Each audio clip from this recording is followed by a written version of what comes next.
नमस्कार दोस्तों, मैं आपका दोस्त अंकित लाया हूँ आपके लिए एक ऐसी डरावनी बेहतरीन कहानी। यह कोई मनगढ़ंत कहानी नहीं है, ये एक सच्ची घटना है जो मेरे दोस्त की बहन के साथ घटी थी। मेरे दोस्त की बहन का नाम है धारा शर्मा। धारा शर्मा की अभी अभी नई शादी हुई थी। शादी के 2-4 दिन बाद पति दिलीप ऑफिस के काम से कहीं बाहर चले गए थे। एक रात जब वो अपने कमरे में अकेली सोई हुई थी, तभी अचानक उनका टीवी चालू हो गया, जिससे वह चौंक गई। उन्होंने तुरंत उठकर टीवी बंद कर दिया और इस बात को उसने नजरअंदाज करके सोने की कोशिश करने लगी। थोड़ी देर बाद उन्हें महसूस हुआ कि उसके बगल में कोई बिस्तर पर लेटा हुआ था। ताज्जुब की बात यह है, उस रात उस घर में उसके अलावा कोई नहीं था। टीवी के अपने आप चालू हो जाना, किसी मौजूदगी का एहसास होना,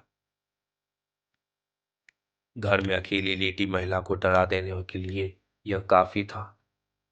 धारा जिस करवट लेटी थी उसी करवट लेटी रही। उन्हें समझ में नहीं आ रहा था कि वो क्या करे।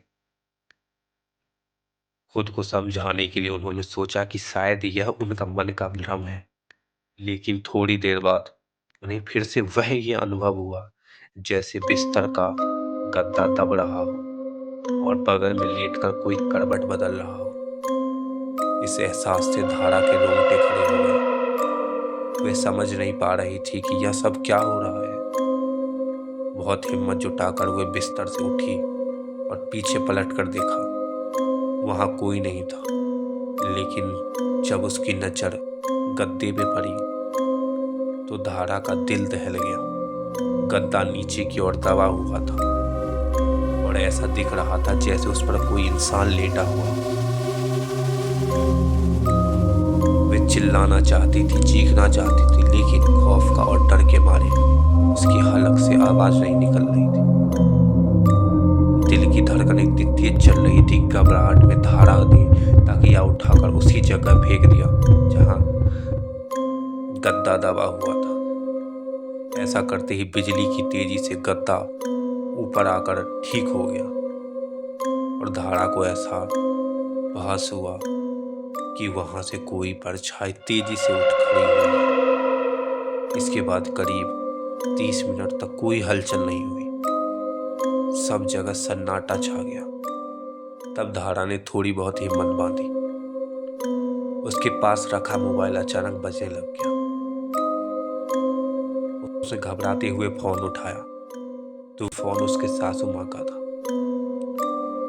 उसने सासू माँ को तुरंत यह सब बात बताई। उसकी सासू माँ तब तक घर में आ चुकी थी कि सास तुरंत दौड़कर धारा के कमरे में आ गई और पूछने लगी कि क्या हुआ। अभी धारा कुछ बोलने उससे पहले उसे फिर से ऐसा एहसास हुआ कि उसे देखकर उसके होश उड़ गए। धारा ने देखा कि उसकी सासू माँ के पीछे एक जवान औरत की धुंधली परछाई खड़ी थी। उसकी आंखों की जगह काले गड्ढे पड़े थे।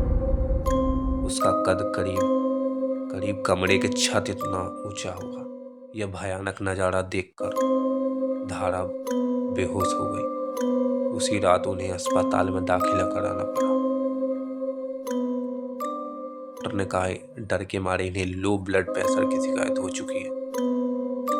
धारा जब होश में आई तो उन्हें अपने घर वालों को सारी बात बताई, लेकिन उसके घर वाले इस बात पे विश्वास नहीं कर रहे थे। वे उनकी पुरखों की हवेली थी, वे इसे छोड़ के नहीं जाना चाहते थे।